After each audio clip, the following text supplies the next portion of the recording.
They posted family photos without me in them, as if I had never existed at all. The betrayal cut deeper than any physical wound ever could. Today, I'm going to tell you something I never thought I would share. If you also believe that we still have value, even after 60, type 1 in the comments. And please, leave a like and subscribe. Let's show that we're strong together. The afternoon sun filtered through the sheer curtains of my small Chicago apartment, casting long shadows across the hardwood floors I'd polished just that morning. At 67, my hands weren't as steady as they once were, but I still took pride in keeping things clean, organized, the way I'd been taught growing up on the South Side when appearances mattered, and a woman's worth was measured by the shine on her floors and the warmth of her kitchen. I sat in my favorite armchair, the one with the faded blue fabric that had seen me through countless evenings of reading, worrying, and waiting for phone calls that came less frequently with each passing year. The coffee in my ceramic mug, a Mother's Day gift from 2018 that read "World's Best Grandma" in cheerful yellow letters, had grown cold while I mindlessly scrolled through my phone. That's when I saw them. My thumb stopped moving across the screen as my son David's latest Instagram post loaded. The image was crisp, vibrant, filled with the kind of joy that makes your heart ache with longing. There was my grandson Jake, his 8-year-old face smeared with chocolate frosting, grinning at the camera with that gap-toothed smile that had always been my weakness. Behind him, the familiar brick facade of the house I'd called home for 32 years. The house where I'd raised David as a single mother after his father died. Where I'd painted every room, planted every flower in the garden that bloomed so beautifully in the background. David stood with his arm around Karen, both of them beaming with the satisfied contentment of people who had everything they wanted. There were balloons tied to the porch railing, red, white, and blue ones that suggested a 4th of July celebration. The barbecue grill I'd helped them buy last Christmas was visible in the corner of the frame, wisps of smoke curling upward into the perfect summer sky. But I wasn't there. I scrolled through photo after photo, each one a small dagger to my chest. Jake blowing out candles on a cake decorated with fireworks. Karen's parents, Bob and Diane, laughing over paper plates piled high with food. My old neighbors, the Hendersons, who used to wave to me every morning when I watered my roses. Even Mrs. Chen from down the street, holding a glass of lemonade and smiling like she belonged exactly where she was. Everyone was there except the woman who had made it all possible. I set the phone down with trembling fingers and stared at the wall where a framed photo of David's high school graduation hung, me beaming with pride in my best dress, my arm around my son who towered over me even then. The memory felt like a lifetime ago, when he still needed me, still called me Mom, with genuine affection, instead of the dutiful obligation I'd been hearing in his voice lately. The silence in my apartment was deafening. The refrigerator hummed its mechanical song. Outside, children played in the courtyard of the building complex, their laughter drifting through the thin walls like a reminder of all the joy I was no longer invited to share. I could hear Mrs. Rodriguez next door watching her evening telenovela, the dramatic voices speaking in rapid Spanish about love and betrayal, and families torn apart by secrets. My chest felt tight, constricted, as if someone had wrapped iron bands around my ribs and was slowly tightening them.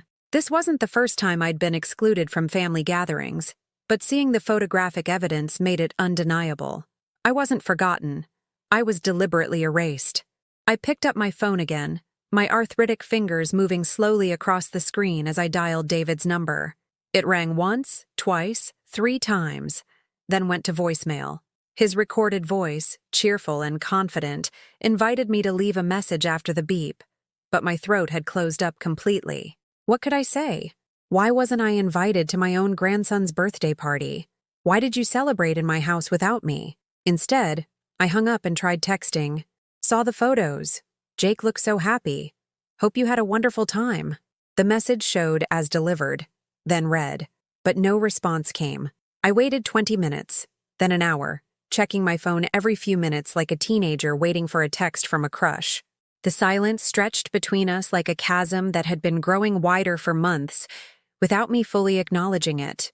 When had my presence become optional? When had my love become a burden instead of a gift? The apartment felt smaller with each passing minute, the walls pressing in on me like the sides of a box. I stood up abruptly, nearly knocking over my cold coffee, and walked to the window that overlooked the parking lot. Families were coming home from weekend outings, fathers carrying sleeping toddlers, mothers juggling diaper bags and groceries, teenagers trailing behind with their faces buried in their phones. I pressed my forehead against the cool glass and closed my eyes, remembering another 4th of July when Jake was 5 and insisted on helping me make red, white, and blue Jell-O parfaits.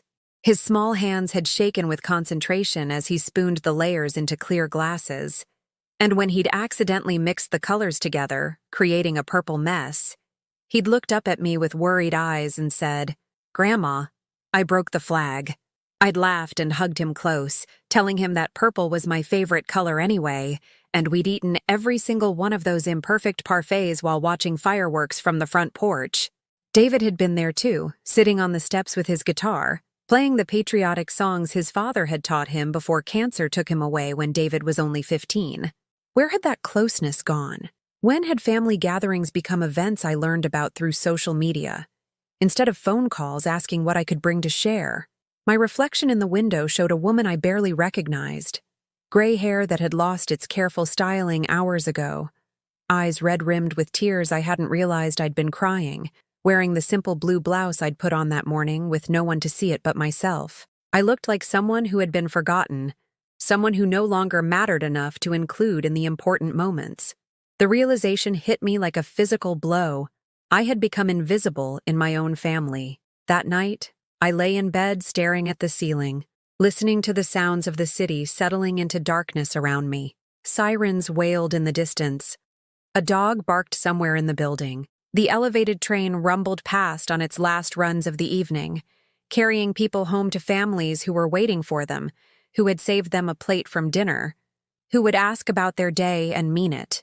I pulled the covers up to my chin and whispered into the darkness, "How did I become so alone?" But the only answer was the echo of my own voice in the empty room, bouncing off walls that held 30 years of memories, but no longer seemed to hold any hope for the future. Tomorrow, I decided, I would try calling again. Tomorrow, I would find a way to bridge this distance that had opened up between us like a sinkhole, swallowing everything I thought I knew about love and family and belonging. Tomorrow, I would figure out how to matter again. But tonight, I was just a 67-year-old woman lying alone in the dark, wondering when loving too much had become my greatest mistake. The next morning brought no relief from the ache in my chest.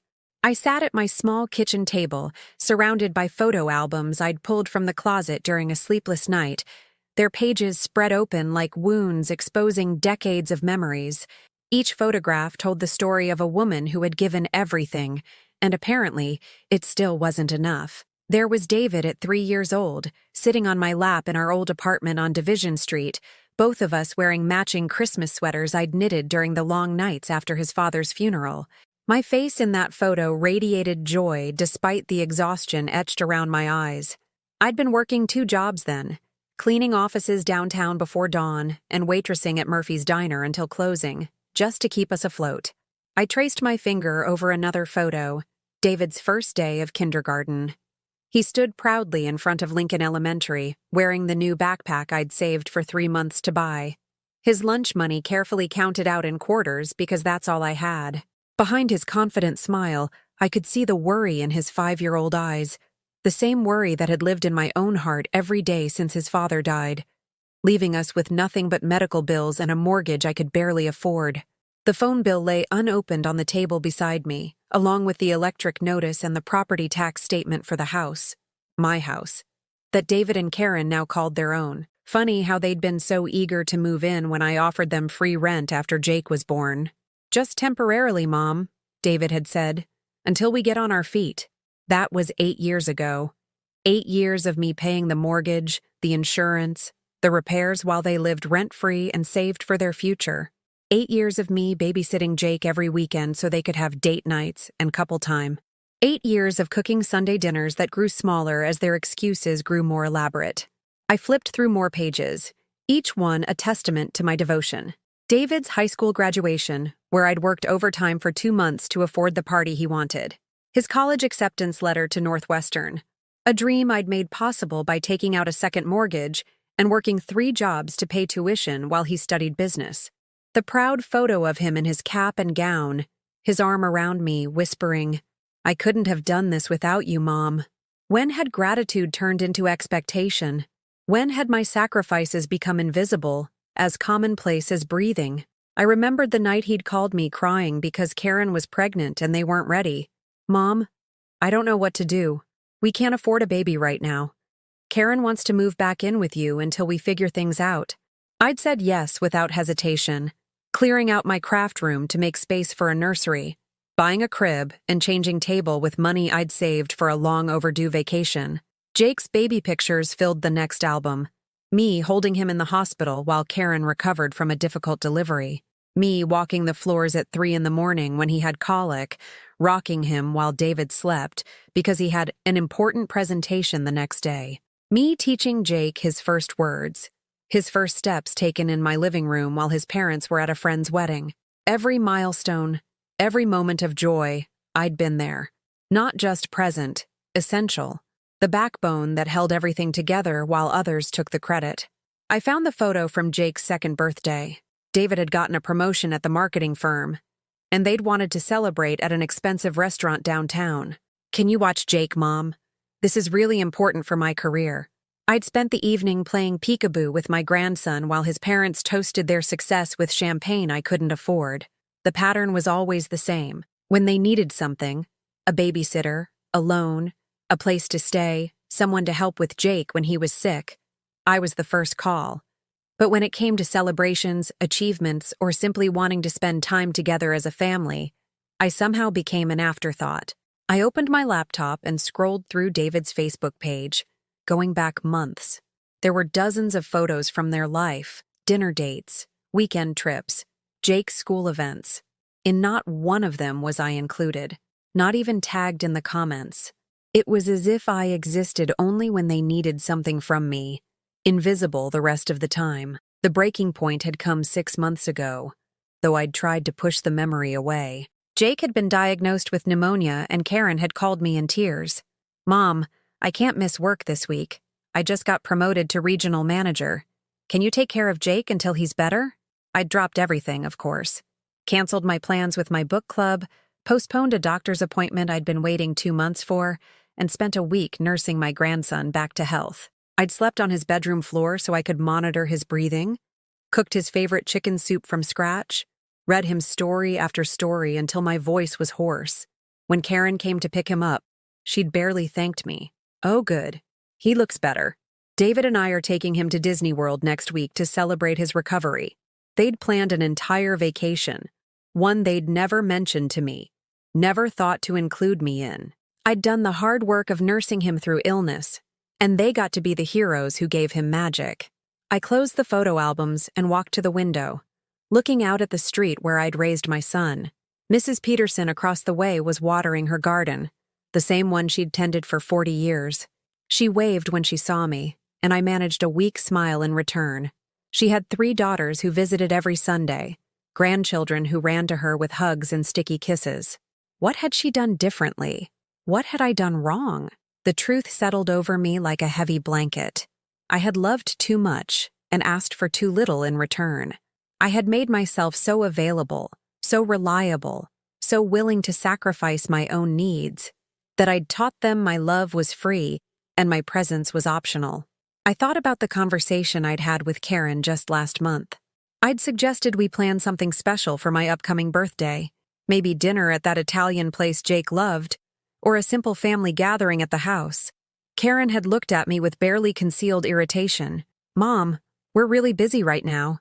David's up for another promotion, and I'm managing 3 new accounts. Maybe we can do something simple, just the 3 of us." The 3 of us had meant David, Karen, and Jake. Somehow, in my own birthday celebration, I'd become the 4th wheel. I picked up my phone and scrolled through my contacts. How many of these numbers belonged to people who actually cared about me versus people who called when they needed something? My sister lived in Portland and had her own family problems. My few remaining friends from work had scattered to retirement communities or had their own health issues to manage. The hardest realization was that I'd been complicit in my own disappearance. Every time they'd canceled plans with me, I'd said, "That's okay, maybe next time." Every time they'd forgotten to call on my birthday or Mother's Day until days later, I'd accepted their apologies without complaint. Every time they'd taken my help for granted, I'd smiled and offered more. I'd trained them to treat me as expendable. The afternoon stretched ahead of me, empty and silent. I found myself reaching for the phone to call David again, then stopped. What would I say? How do you tell your own son that you feel invisible in his life? How do you ask for love without sounding desperate and pathetic? Instead, I made myself a cup of tea and sat in my father's old recliner, the one piece of furniture I'd kept when I'd downsized from the family home. I closed my eyes and tried to remember the last time David had called just to talk. Not because he needed something. The silence stretched back months, maybe years. In the quiet of my apartment, surrounded by evidence of a lifetime spent giving to others, I finally faced the question I'd been avoiding. Was I used? The answer whispered back from every photo, every memory. Every sleepless night I'd spent worrying about their problems while they lived their lives without a second thought for mine. Yes, I had been used. Thoroughly, completely, and with my own willing participation. But recognition was just the first step. The question now was, what was I going to do about it? The days that followed my discovery blended into a haze of small cruelties I'd somehow learned to accept as normal. It started with Jake's school play on Tuesday, a production of Peter Pan where he played a lost boy. I'd helped him memorize his lines over the phone, listening to him practice the same 3 sentences dozens of times until he got them perfect. "Grandma, will you come watch me?" he'd asked during our last rehearsal session, his 8-year-old voice bright with excitement. Of course, sweetheart. I wouldn't miss it for the world. But when I arrived at Jefferson Elementary that evening, clutching the small bouquet of carnations I'd bought at the grocery store, I found my seat had been given away. David and Karen sat in the front row with Karen's parents, Bob and Diane, who'd driven in from Springfield. There was no space saved for me, no acknowledgement that I'd been expected. "Oh, Mom," David said when he noticed me hovering uncertainly in the aisle. "We didn't think you were actually coming. Jake said he'd invited you, but..." He shrugged, the gesture dismissive and casual, as if my attendance at my own grandson's first school play was optional at best. I ended up sitting in the back corner, behind a pillar that blocked half the stage. When Jake took his bow, his eyes searched the audience until they found me. He waved enthusiastically, his gap-toothed grin lighting up his painted face. I waved back with my carnations, watching as Karen's mother leaned over to whisper something to Karen, both of them glancing back at me with expressions I couldn't quite read. After the performance, Jake ran to me first, still wearing his costume. "Grandma, did you see me? Did I do good?" "You were absolutely perfect," I told him, kneeling down to hug him tight. "The best lost boy I've ever seen." But our moment was cut short when Karen appeared, her hand firmly on Jake's shoulder. "Come on, honey. We're taking pictures with Grandpa Bob and Grandma Diane. They drove all this way to see you." Jake was pulled away into a circle of congratulations and camera flashes. I stood at the edge, holding my wilted carnations, watching my replacement grandparents claim the moments that should have been mine. The drive home was a blur of tears I couldn't afford to shed in public. Friday brought another small betrayal. Jake had been struggling with his math homework for weeks, and I'd been tutoring him over video calls every afternoon. We'd made real progress. His confidence was growing, and his grades were improving. When I called for our usual session, Karen answered Jake's tablet. "Oh, we won't be needing that anymore," she said, her voice bright and efficient. "We hired a professional tutor, someone with an actual degree in education. Jake needs real help, not just..." She paused, searching for the right word. "Not just someone reading him the answers." The accusation stung because it was so far from the truth. I'd been carefully teaching Jake to work through problems step by step, building his understanding rather than giving him shortcuts. But in Karen's version of reality, my patient guidance was somehow inadequate compared to someone they paid $25 an hour. "Can I still say hello to Jake?" I asked, hating how small my voice sounded. "He's busy with his new tutor right now. Maybe later." Later never came. The weekend was when everything truly fell apart. Saturday morning, I was in the middle of grocery shopping when my phone rang. David's name appeared on the screen, and for a moment, hope fluttered in my chest. Maybe he was calling to apologize for the school play incident. Maybe he wanted to invite me over for dinner. "Mom, I need a favor," he said without preamble.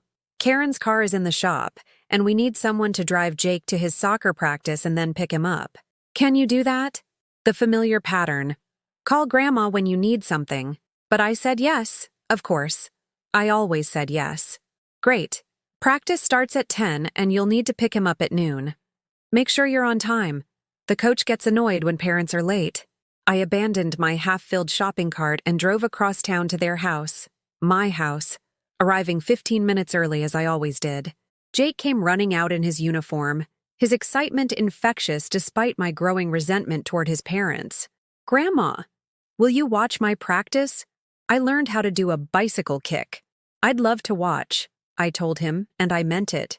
Jake's joy was the one pure thing left in this increasingly complicated relationship. The soccer field was filled with other parents and grandparents, all cheering for their children with the kind of enthusiastic support that made community sports feel like family events.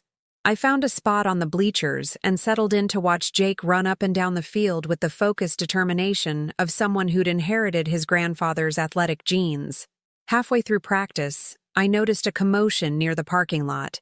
David and Karen had arrived, along with Karen's parents who were apparently visiting for the weekend. They stood in a cluster near the field, but made no move to join me or even acknowledge my presence. When practice ended, Jake ran toward me first, his face flushed with exertion and pride. "Did you see my goal, Grandma? Did you see it? I saw everything. You were amazing out there." But before I could properly congratulate him, David appeared at my elbow. "Thanks for the ride, Mom. We'll take him home from here." Just like that, I was dismissed. No invitation to join them for lunch. No suggestion that I might want to spend more time with Jake. No acknowledgement that I'd just spent 2 hours of my Saturday supporting my grandson while they, slept in? Had a leisurely breakfast? Enjoyed their child-free morning? As I walked back to my car alone, I heard Karen's mother say loudly enough for me to hear, "I don't understand why you don't just hire a regular babysitter. It would be so much easier than depending on family drama." Family drama. That's what I had become to them. Not a beloved grandmother, not a helpful family member, but drama to be managed and minimized.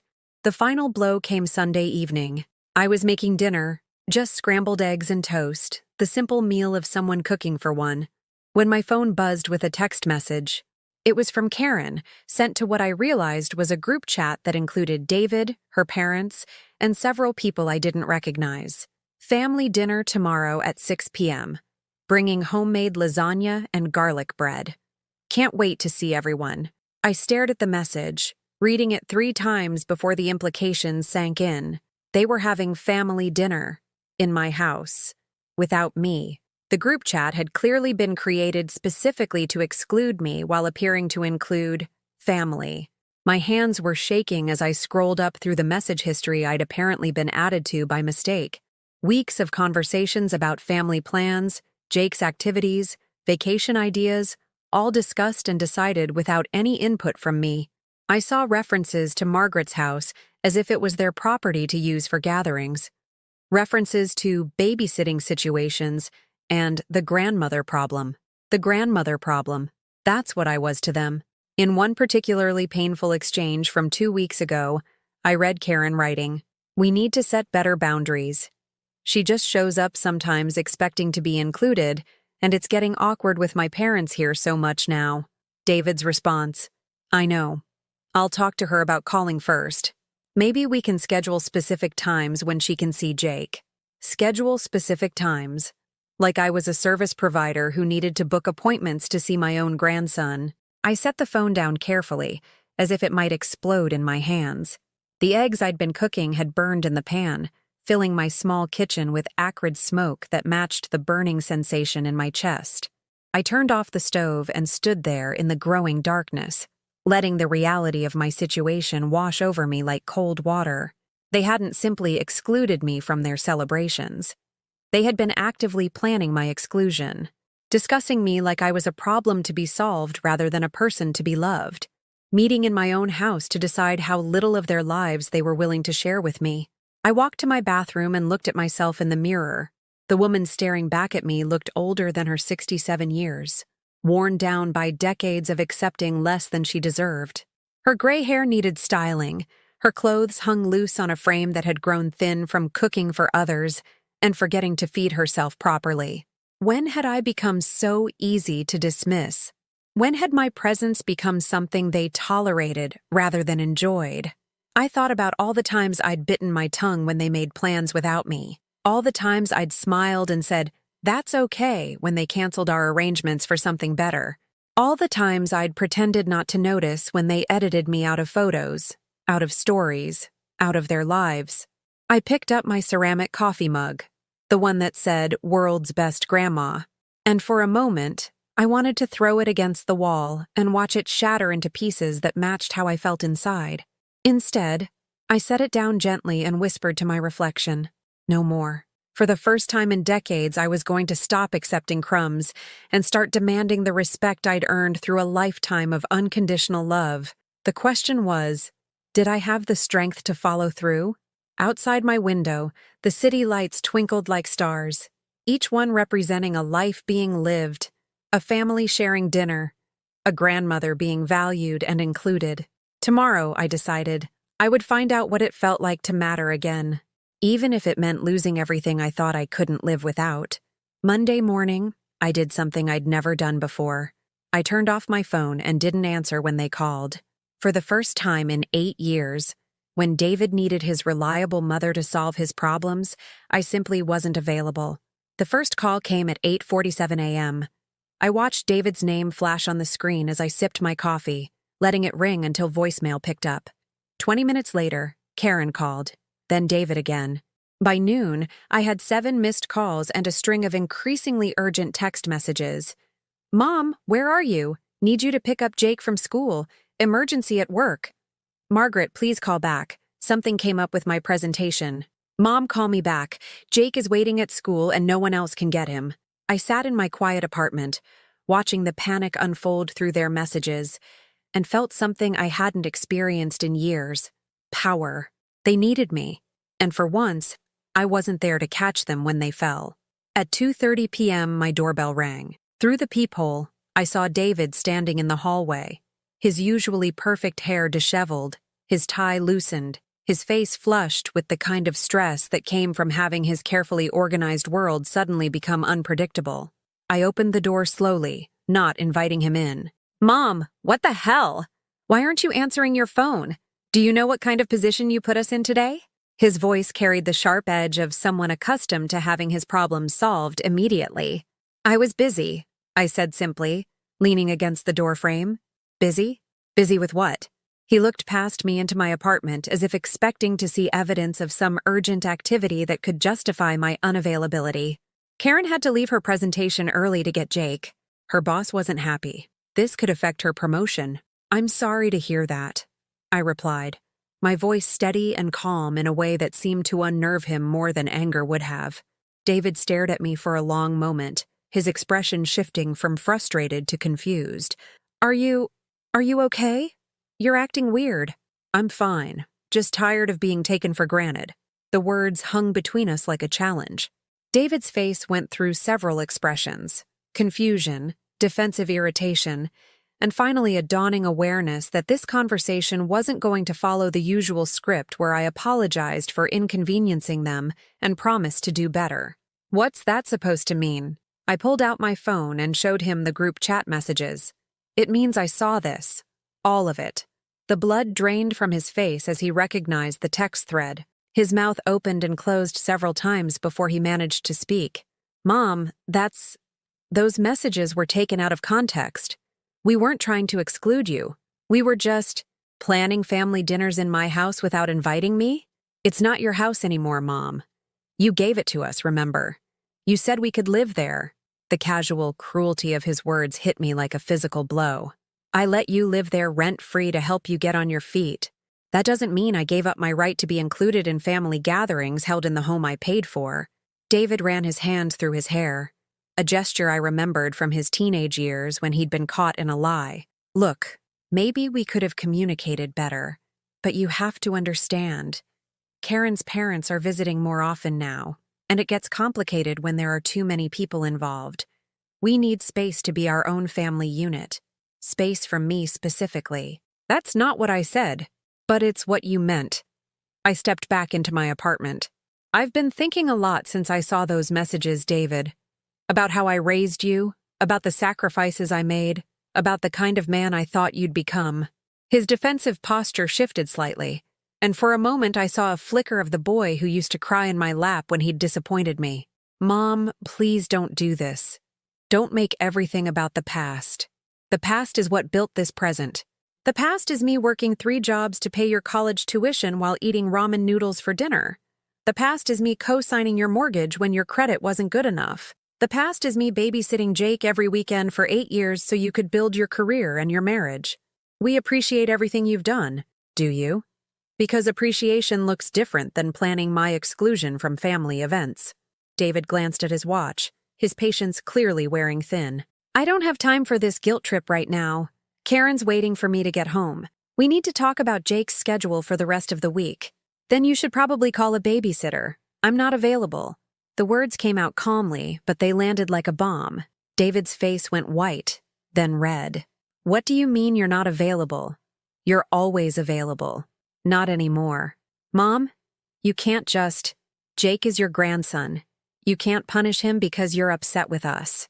The manipulation was so smooth, so practiced, that I almost fell for it.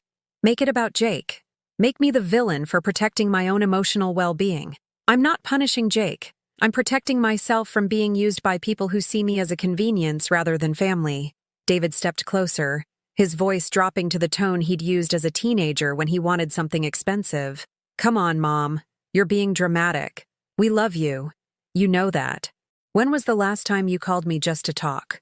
When was the last time you invited me somewhere because you wanted my company, not because you needed my help? The silence stretched between us, answering my question more clearly than words could have. That's what I thought, I said softly. David's phone buzzed with a text message. He glanced at it, and I saw his jaw tighten. Karen wants to know if you'll watch Jake Thursday night. We have tickets to the theater. No. The single word seemed to shock him more than everything else I'd said. No? Just like that? Just like that. Fine, fine. We'll figure something else out. But don't expect us to keep reaching out if this is how you're going to be. The threat was supposed to scare me into compliance, but instead it clarified everything. Are you saying that if I don't provide free childcare whenever you want it, you'll cut me out of your lives? That's not what I'm saying, isn't it? David's phone rang, and Karen's name appeared on the screen. He answered with barely contained frustration. Yeah, I'm here. No, she's being difficult. I don't know. She's mad about some text messages. What do you mean, what text messages? I watched his face change as Karen apparently explained which messages I'd seen. His eyes widened, then narrowed as he looked at me with something approaching respect for the first time in years. I have to go, he said to Karen, then hung up and stared at me. She wants to talk to you. I'm sure she does. Will you at least listen to what she has to say? Why? So she can explain how calling me the grandmother problem was actually a compliment? So she can tell me how planning my exclusion from family events was really for my own good? David flinched at the direct quotes from the messages. Mom, please, let's all sit down and talk about this like adults. I tried talking. For months, I tried talking. I asked to be included. I suggested family dinners. I offered to help plan events. And instead of listening, you created a group chat to discuss how to manage me more efficiently. My phone buzzed with an incoming call from Karen. I declined it without hesitation. She's going to keep calling, David warned. Then she's going to be disappointed. David stood in my doorway for another few moments, clearly struggling with the realization that his reliable mother had become unpredictable. What do you want from us, Mom? What would make this right? It was the first time he'd asked what I wanted instead of telling me what he needed, and the question caught me off guard. What did I want? Respect? Inclusion? An apology? Or was it too late for any of those things? I want you to go home and think about the kind of son you've become, I said finally. I want you to explain to your wife that I'm not a service provider she can schedule around her convenience, and I want you to figure out how to take care of your own family without assuming I'll always be there to pick up the pieces. And if we do that, if we change things, will you go back to helping with Jake? The question revealed everything wrong with his understanding of our relationship. Even now, even after seeing how badly he'd hurt me, his primary concern was securing my services for the future. Good night, David. I closed the door gently but firmly, leaving him standing in the hallway. Through the peephole, I watched him pull out his phone and make a call, his voice rising as he spoke to Karen. Whatever conversation they were having, it was heated and urgent. My phone rang again, Karen's name on the screen. I let it go to voicemail, then listened to the message she left. Margaret, we need to talk. I think there's been a huge misunderstanding.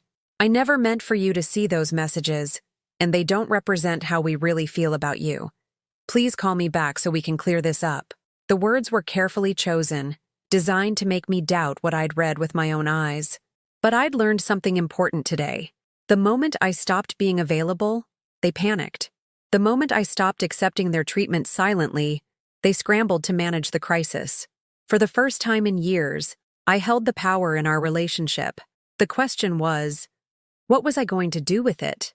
Wednesday morning arrived with a silence I'd never experienced before. No urgent phone calls at dawn. No frantic texts about forgotten school projects or last-minute babysitting needs. For the first time in 8 years, my morning belonged entirely to me. I made myself a proper breakfast, not the rushed coffee and toast I usually grabbed while getting ready to help someone else with their crisis.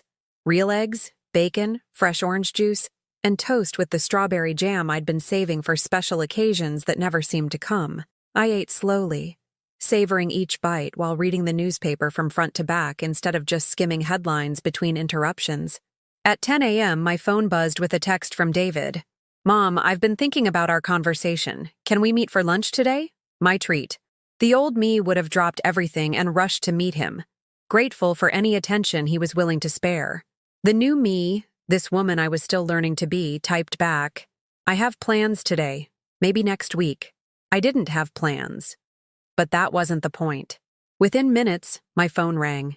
David's name flashed on the screen, and I could almost feel his confusion radiating through the device.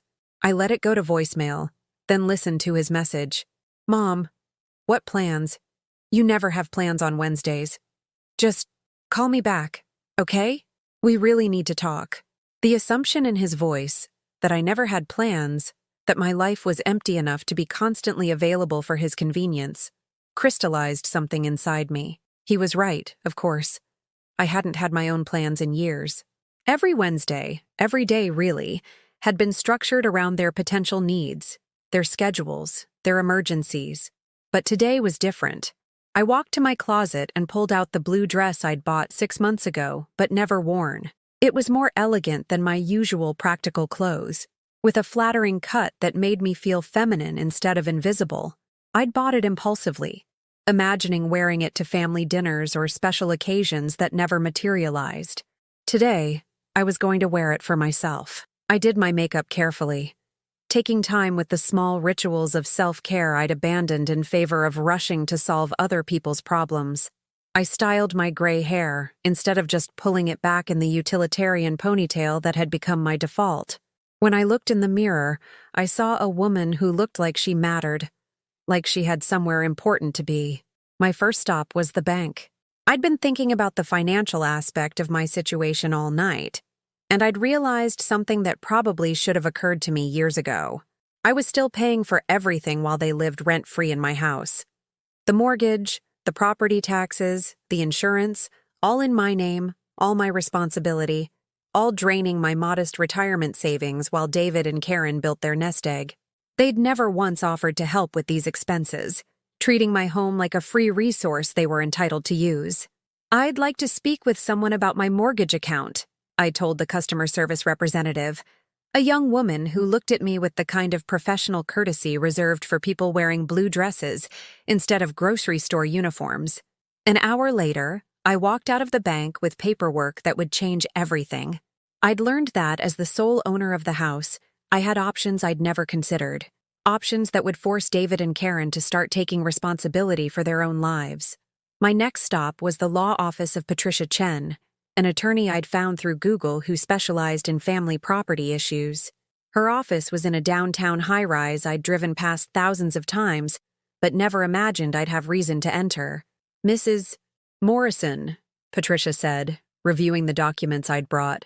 "You're in a very strong legal position.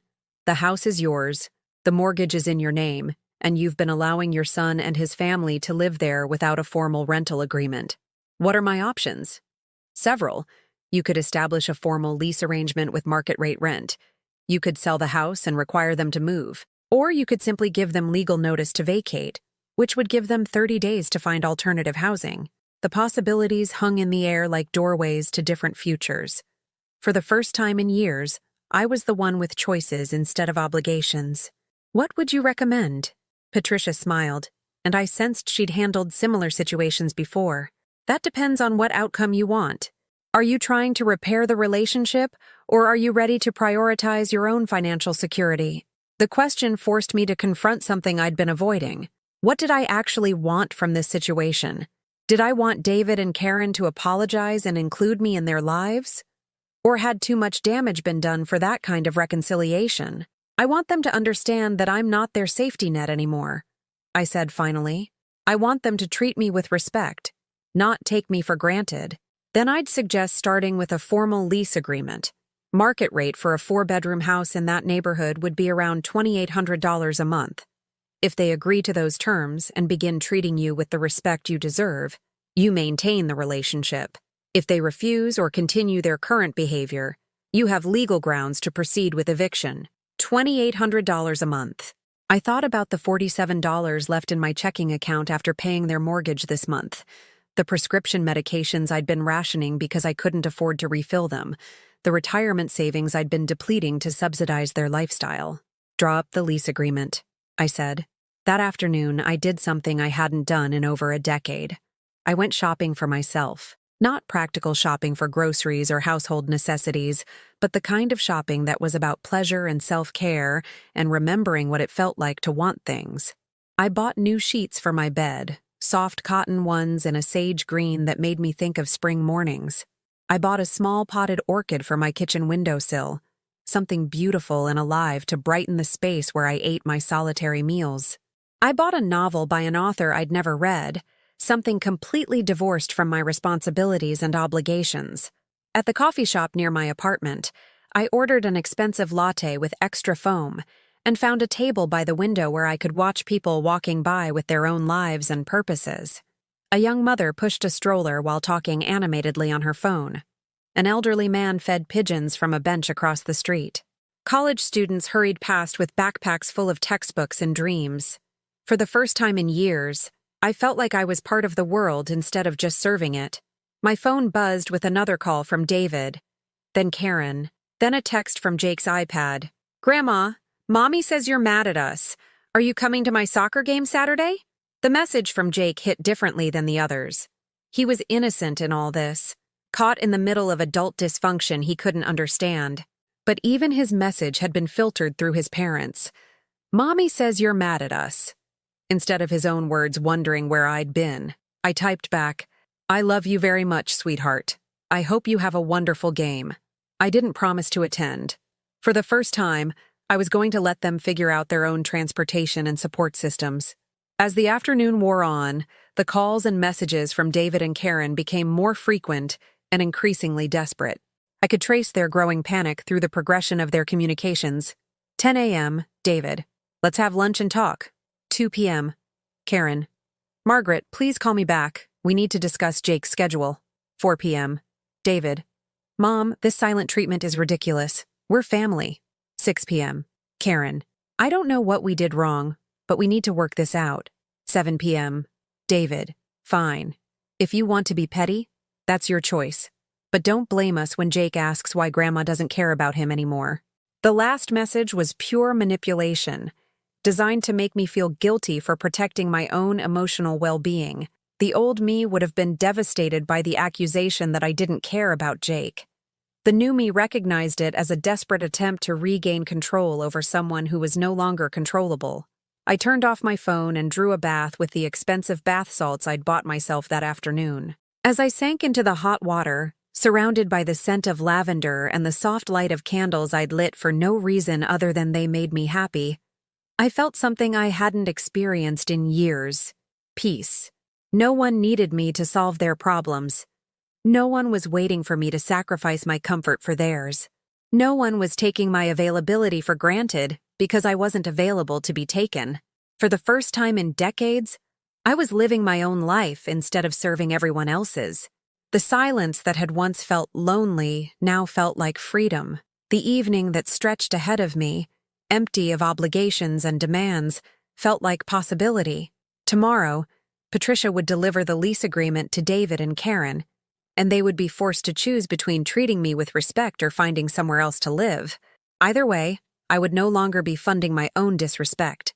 As I sat in my peaceful apartment, wearing my new pajamas and reading my new book by the light of my new lamp, I realized something profound. I had been so busy being what everyone else needed me to be that I'd forgotten who I actually was. Tonight, I was beginning to remember. Friday afternoon, Patricia Chen called with an update that made my hands shake with nervous energy. "I delivered the lease agreement this morning," she said, her professional tone carrying a hint of amusement. "Your son called my office 6 times in the past 4 hours. He wants to schedule an emergency meeting. What did you tell him?" "That all communication regarding the property needs to go through you directly." He seemed surprised by that. Surprised? Of course he was surprised. For 8 years, he'd never had to deal with me as an equal party in any negotiation.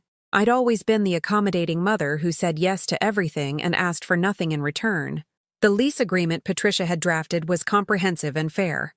Market rate rent of $2,800 per month, first month's rent, and security deposit due within 10 days, and a clause requiring 30 days written notice before any family gatherings or events held on the property. That last part had been my addition. If they wanted to use my house for their family dinners while excluding me, they'd have to ask permission like tenants should. At 6:47 p.m., my doorbell rang with the urgent, repeated pressing of someone who was barely controlling their temper. Through the peephole, I saw David and Karen standing in the hallway, both of them looking like they'd rushed over straight from work. David clutched the lease papers in his fist, his knuckles white with tension. I took a deep breath, smoothed my blue dress, and opened the door with the calm confidence of someone who finally held all the cards. "Mom, what the hell is this?" David thrust the papers toward me, his voice tight with barely controlled fury. $2,800 a month? Are you out of your mind? "Good evening, David. Karen." I stepped aside to let them in, noting how they both hesitated as if entering enemy territory. "Those are standard rental terms for a 4-bedroom house in that neighborhood." Patricia researched comparable properties. Karen spoke for the first time, her voice shrill with indignation. "Margaret, this is ridiculous. We're family. You can't charge us rent for living in the family home."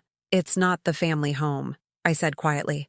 "It's my home, that I've been paying for while you live there rent-free and plan family gatherings without me." David threw the papers onto my coffee table with theatrical disgust.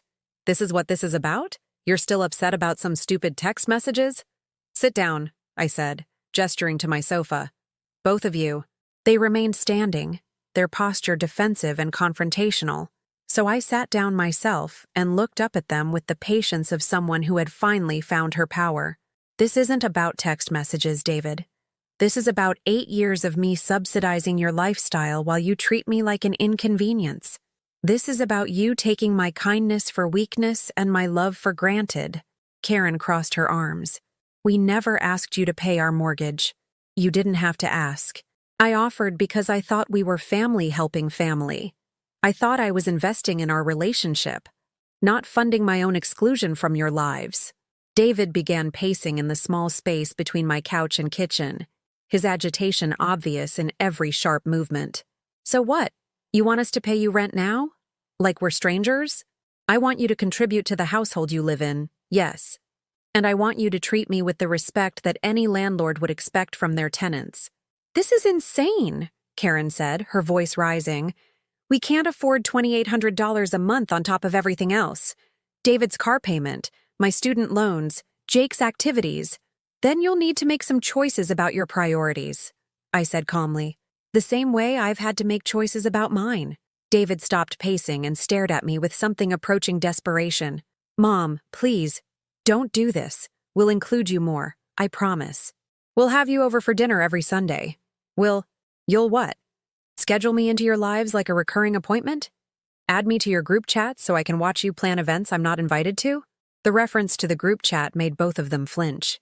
Karen shot David a look that clearly said this was somehow his fault for not managing the situation better. Look, David said, switching to the reasonable tone he used in business negotiations. Maybe we got a little carried away with our independence. Maybe we could have communicated better. But this, he gestured at the lease papers, this is going too far. Is it? Let me tell you what's too far. I stood up, my voice growing stronger with each word. Too far is working 3 jobs to put you through college while eating ramen noodles for dinner. Too far is co-signing your mortgage when your credit wasn't good enough. Too far is babysitting Jake every weekend for 8 years while you built your careers. Too far is paying your household expenses while you save for vacations I'm not invited on. Karen's face had gone pale. We appreciate everything you've done. No, you don't. The words came out sharp and clear. If you appreciated it, you wouldn't have called me the grandmother problem in your group chat. If you appreciated it, you wouldn't have given away my seat at Jake's school play. If you appreciated it, you wouldn't have hired a tutor to replace me and then told that tutor I was just giving Jake the answers. We never said you were just giving him answers, David protested weakly. Karen did. Last Friday. Along with explaining that Jake needed real help from someone with an actual degree in education. Karen's mouth opened and closed like a fish gasping for air. That's not how I meant it. How did you mean it, Karen? How did you mean it when you told your mother that dealing with me was family drama? How did you mean it when you said it would be so much easier to just hire a babysitter instead of depending on me? The color drained completely from Karen's face as she realized I'd heard more of their conversations than they'd thought. Margaret, you have to understand. I understand perfectly. I understand that you see me as a resource to be managed rather than a person to be respected. I understand that my feelings don't matter as long as you get what you need from me. I understand that you've been taking advantage of my love for 8 years. David sank into my armchair, his head in his hands.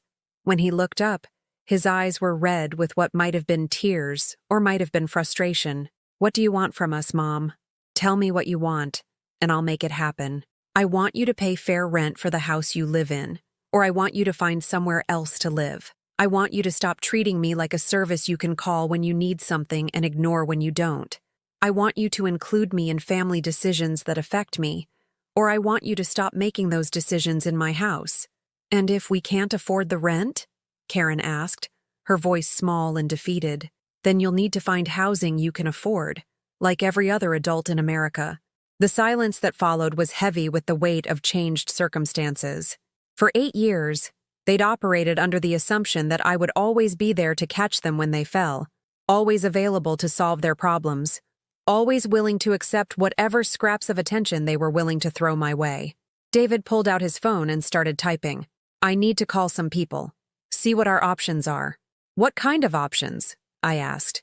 Other places we could live. Other arrangements we could make. He paused, looking at me with something that might have been respect for the first time in years. You're really serious about this, aren't you? Dead serious. Karen had been quiet for several minutes, but now she spoke with the sharp tone of someone who'd been backed into a corner. Fine. You want to destroy your relationship with your only son and your only grandson over money? That's your choice. But don't expect us to come crawling back when you realize what you've lost. The threat was supposed to devastate me, but instead it clarified everything.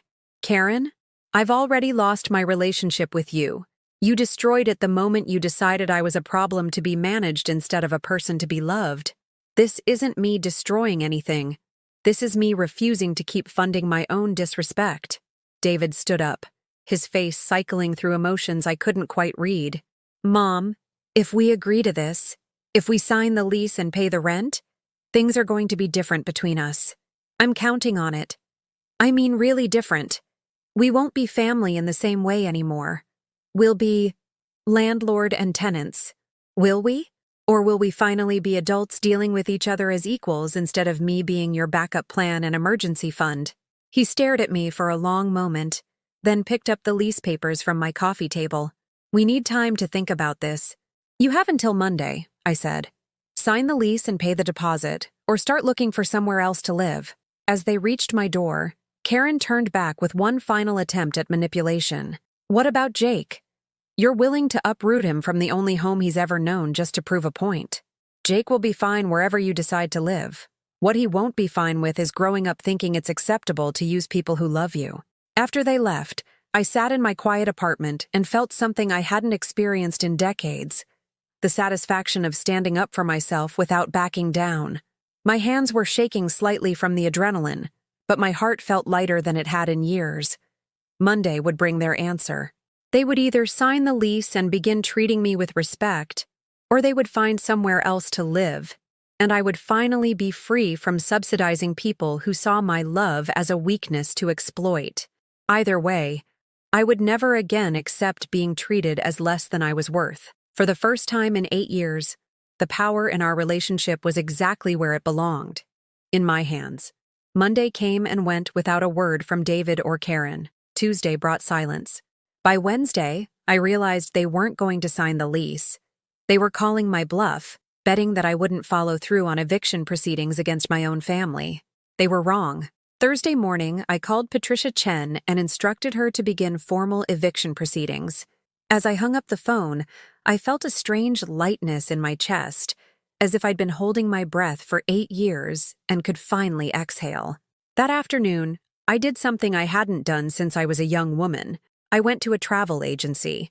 The office was bright and welcoming, with posters of exotic destinations covering every wall. Santorini's white buildings cascading down cliffsides. The northern lights dancing over Iceland's frozen landscape. Cherry blossoms blooming in Japanese gardens. Each image represented possibilities I'd forgotten existed. I'd like to plan a trip, I told the agent. The enthusiastic young woman named Sarah, whose eyes lit up at the prospect of helping someone discover the world. Wonderful. Where were you thinking of going? For a moment, I was speechless. When was the last time someone had asked me what I wanted? When was the last time I'd been encouraged to dream about my own desires instead of managing everyone else's needs? I'm not sure, I admitted. Somewhere I've never been. Somewhere beautiful. Sarah spent the next hour showing me options I'd never imagined were within my reach.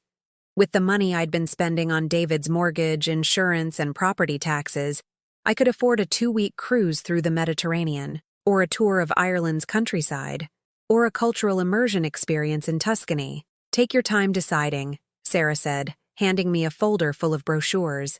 These are the kinds of decisions that should be savored. Walking home with my armload of travel magazines, I felt like a different person than the woman who'd discovered those hurtful text messages just 2 weeks ago. That woman had been invisible, forgotten, taken for granted. This woman had choices, possibilities, a future that belonged entirely to her. Friday brought the sound I'd been waiting for, my doorbell ringing with the urgent desperation of people who'd finally realized I meant business. But when I looked through the peephole, I saw only Jake standing in the hallway, his small face pressed close to the door. Grandma? I know you're in there. Mommy and Daddy said you're not talking to us anymore. My heart clenched. Jake was innocent in all this, caught between adults whose dysfunction had finally reached a breaking point. I opened the door and knelt down to his eye level. Hello, sweetheart. I'm talking to you right now, aren't I? He threw his small arms around my neck, and I breathed in the familiar scent of his strawberry shampoo and playground dirt. Are you really gonna make us move away, Grandma? Daddy says we might have to live in an apartment. Jake, where are your parents? They're in the car. They said I should ask you myself, 'cause maybe you'd listen to me. His 8-year-old face was serious, worried in a way that children shouldn't have to be. I don't want to move, Grandma. I like my room. And what about my treehouse? I glanced past him toward the street and saw David's car parked at the curb, both parents visible in the front seats. They'd sent their child to do what they couldn't, manipulate me through guilt and emotional blackmail. Jake, do you know why your parents are upset with me? He shook his head, his eyes wide and confused. They're upset because I asked them to pay rent for living in my house, just like most grown-ups do. And they're upset because I won't babysit you every time they want to go out without asking me nicely first. But you like babysitting me, right? We have fun. I love spending time with you, but I don't like being told I have to spend time with you. Do you understand the difference? Jake nodded solemnly, his young mind processing concepts that his parents apparently couldn't grasp. Like how I like playing with Tommy, but I don't like it when Mommy makes me share my toys without asking if it's okay first? Exactly like that. So if Mommy and Daddy paid you rent and asked you nicely, we could still live in your house? Out of the mouths of babes. Yes, sweetheart, that's exactly right. Jake brightened immediately.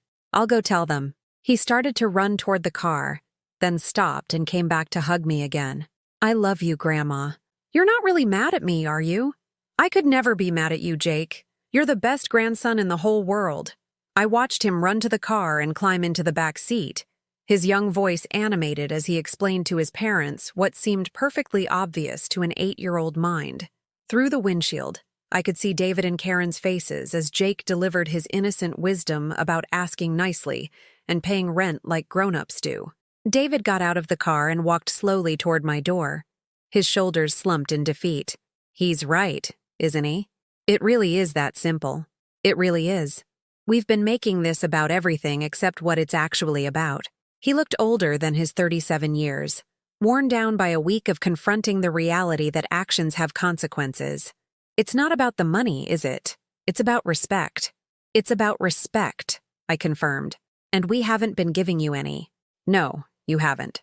David was quiet for a long moment, staring at his shoes like a teenager who'd been caught in a lie.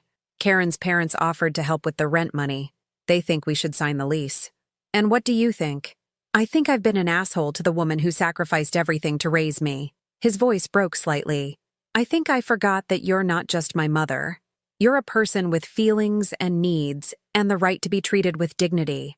It was the first real apology I'd heard from him, free from excuses and deflection and attempts to minimize what he'd done. David? No, let me finish. I need to say this. He looked up at me with eyes that reminded me of the little boy who used to cry in my lap when he'd disappointed me. When Karen and I started planning our life together, somewhere along the way, we stopped seeing you as family and started seeing you as infrastructure, like the mortgage payment or the utility bill, something that just happened automatically in the background. Infrastructure, I repeated, tasting the word. It was surprisingly accurate.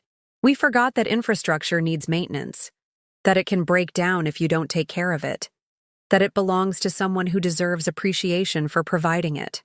I felt tears threatening for the first time since this whole ordeal began. Not tears of sadness or frustration, but tears of relief that my son was finally seeing me as a human being instead of a resource to be managed. Will you sign the lease? I asked. We'll sign the lease, and we'll pay the rent. And we'll start treating you like family instead of like— He paused, searching for the right word. Instead of like the grandmother problem? He winced. Yeah, instead of that. Over the following weeks, something remarkable happened. With a formal rental agreement in place, David and Karen began treating me with the courtesy they'd show any landlord. They asked permission before having guests over. They gave me advance notice of parties or gatherings. They kept the noise down and maintained the property. But more than that, they started including me, not out of obligation, but because they'd apparently remembered that I was someone worth including. Sunday dinners returned, but now they were planned conversations where everyone's schedule was considered. Jake's school events became family outings where my attendance was expected and appreciated, not optional and inconvenient. Karen even apologized in her own careful way. Margaret, I realize I may have given you the impression that we didn't value your contributions to our family. That was never my intention. But I understand how my words might have come across differently than I meant them. It wasn't perfect. Karen still struggled with seeing me as an equal rather than a rival for David's attention. But it was progress. And progress was enough. The most important change was internal. I'd rediscovered something I'd lost along the way. My own worth. I wasn't just David's mother or Jake's grandmother or Karen's convenient babysitter. I was Margaret Morrison, a woman with her own interests, her own dreams, her own life to live. I booked the Mediterranean cruise Sarah had shown me, a 15-day journey through Greek islands and Italian coastal towns. The deposit alone cost more than I used to spend on myself in an entire year, but I made the payment without guilt or second-guessing. I joined a book club at the local library, something I'd always wanted to do but never had time for when I was constantly available for other people's emergencies. I started taking watercolor classes at the community center, rediscovering the artistic impulses I'd abandoned when survival became more important than self-expression. Most surprisingly, I began dating. Dr. Robert Harrison was a retired literature professor I'd met at the book club, a widower who understood the complexities of rebuilding your life after decades of defining yourself through other people's needs. Our first coffee date turned into a 3-hour conversation about books and travel and the strange freedom that came with finally putting yourself first. On the evening before my departure for the Mediterranean, David and Karen brought Jake over for dinner, not because they needed babysitting or help with anything, but because they wanted to wish me bon voyage. As we sat around my small kitchen table, sharing a meal I'd cooked for the pleasure of it rather than out of obligation, I realized something profound. I'd spent so many years believing that love meant making yourself indispensable, that I'd forgotten love could simply mean being yourself and trusting that was enough. Jake helped me carry my suitcase to David's car, chattering excitedly about all the places I'd see and the stories I'd bring back. "Will you send me postcards, Grandma? Real ones that come in the mail? I'll send you postcards from every port," I promised. "And when I get back, I'll show you all my pictures and tell you about everything I saw." As David loaded my luggage into his trunk, he paused and looked at me with something approaching awe. "You know what, Mom? You look different. Younger somehow." I did feel younger. For the first time in decades, I felt like I was living my own life instead of just facilitating everyone else's. Tomorrow, I would board a ship and sail to places I'd only dreamed about. Meet people who knew nothing about my history as a forgotten mother and discarded grandmother. I would be simply Margaret, a woman discovering the world and herself at 67. "Enjoy your trip," Karen said, and for the first time since I'd known her, she sounded like she genuinely meant it. "You've earned it." I had earned it. I'd earned every sunset over the Aegean Sea, every glass of wine with strangers who became friends, every moment of joy that awaited me. I'd earned it through 46 years of putting everyone else first and finally learning to put myself on the list, too. Standing in my apartment that night, surrounded by travel guidebooks and cruise itineraries, I felt a satisfaction deeper than anything I'd experienced as someone's convenient solution to their problems. I was no longer the invisible mother, the forgotten grandmother, the woman who existed only to serve others' needs. I was Margaret Morrison, and my real life was just beginning. 6 months later, I stood on the balcony of my cruise ship cabin, watching the sun paint the Mediterranean sky in shades of gold and crimson that no photograph could capture. The warm breeze carried the scent of salt and possibility as the ship approached Santorini, its white buildings cascading down the cliffsides like a dream made real. In my hand, I held a postcard I'd just finished writing to Jake, the 7th one of the trip, each one a small window into adventures I'd never imagined I'd experience. "Dear Jake," I'd written in my careful script, "today we explored ancient ruins in Rome. I climbed steps that were built before America was even discovered.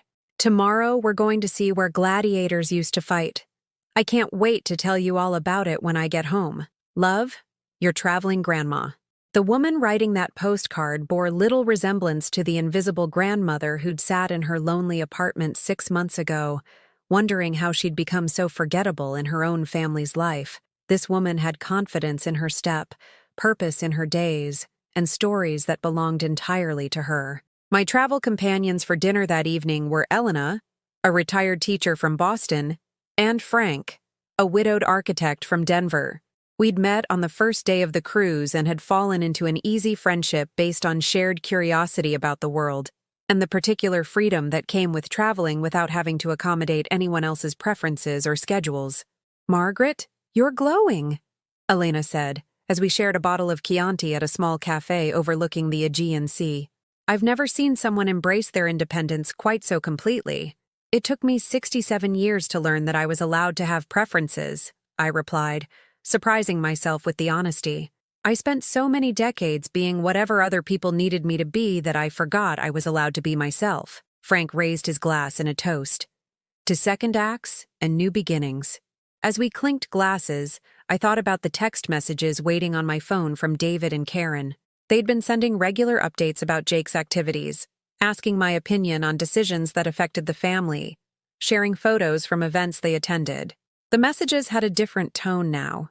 Respectful, inclusive, genuinely interested in my thoughts, rather than simply informing me of conclusions they'd already reached. 2 weeks earlier, Karen had sent a photo of Jake's science fair project with the message, "Jake insists this volcano wouldn't work without your engineering advice. Thank you for the video call to help him problem solve the baking soda measurements. You made his day." The gratitude felt genuine this time, free from the undertone of obligation that had characterized our relationship for so many years. They were learning to see me as a resource they were grateful to access rather than entitled to exploit, and the difference transformed every interaction. But the most profound change was in how I saw myself. The Mediterranean cruise was just the beginning. I'd already booked a wine tasting tour through Tuscany for the fall, and Robert, Dr. Harrison, had suggested we might explore Ireland together in the spring. The idea of traveling with a romantic companion felt both thrilling and terrifying, like all the best adventures did. Robert had been patient with my journey of self-discovery, understanding that I was still learning to prioritize my own happiness after decades of sublimating it for others. Our relationship developed slowly, built on mutual respect and genuine enjoyment of each other's company rather than need or convenience. "I've never been with someone so intentional about their own life," he'd told me after our 5th date, when I'd declined his invitation to a concert because I'd already committed to my watercolor class. "Most people our age are so set in their routines, but you're actively designing the life you want to live, designing the life I wanted to live." The phrase had stayed with me because it captured something essential about this new version of myself. For the first time in my adult life, I was making choices based on my own desires rather than other people's expectations. The watercolor classes had led to a local art show where 3 of my paintings sold to strangers who saw beauty in my amateur efforts.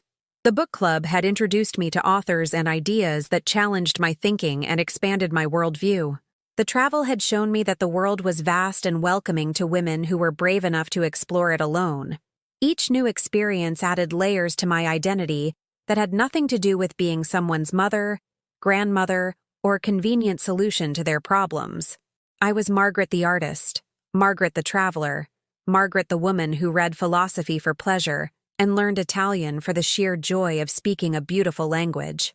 On my last evening aboard the cruise ship, I found myself in the ship's library, writing in the journal I'd started keeping to document this period of transformation. The words flowed easily, as if they'd been waiting decades to be written. I spent 46 years believing that love meant making yourself smaller so others could be bigger. I thought sacrifice was the highest form of devotion, that my worth was measured by how much I could give without asking for anything in return. I was wrong about almost everything. Love doesn't require you to disappear. Devotion doesn't mean accepting disrespect. Family isn't an excuse for exploitation. And worth, real worth, comes from honoring yourself enough to demand that others honor you too. I'm not angry anymore about the years I lost being invisible. I'm grateful for the woman I became when I finally learned to see myself clearly.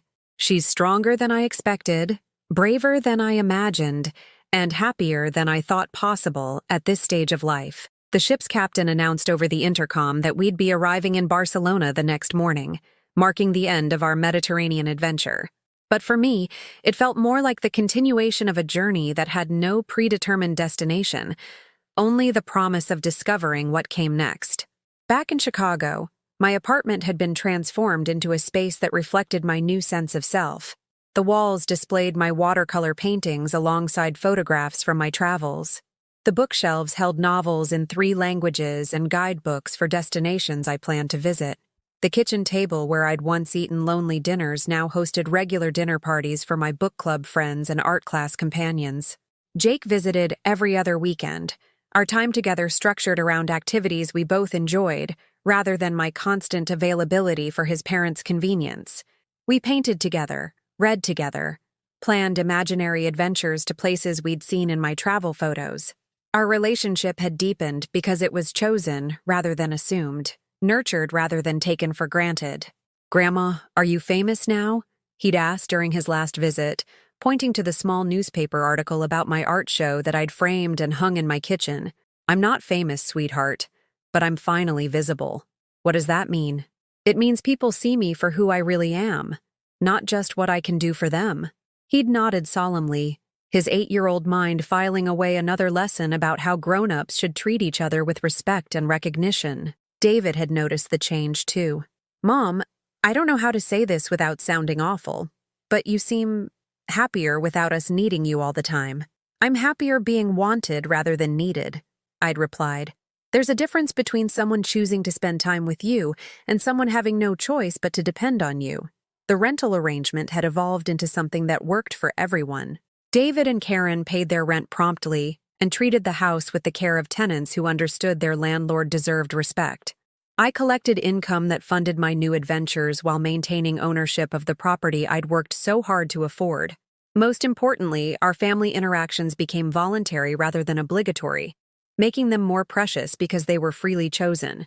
As my plane descended into O'Hare Airport, carrying me home from adventures that had changed me in ways I was still discovering, I felt a contentment that had nothing to do with anyone else's approval or appreciation. I'd learned to love myself enough to demand better, to value myself enough to walk away from relationships that diminished me, to trust myself enough to build a life that brought me joy.